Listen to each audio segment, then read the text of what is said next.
sorry, ang bilang ko hindi 22, ang bilang ko palagi 24. Hindi porkit minoriya si Senator Coco at Risa ay hindi na 22 na palagi ang bilang ko. 24 palagi ang bilang ko.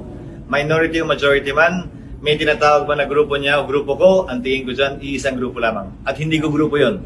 Senado ang tawag doon. Pero SP, nalulungkot po kayo? Anong yung may mga ganito? Wala pa namang luhang tumutulo, pero bahagi lang ito ng proseso. Naniniwala ako na malalampasan ito ng Senado bilang isang institusyon.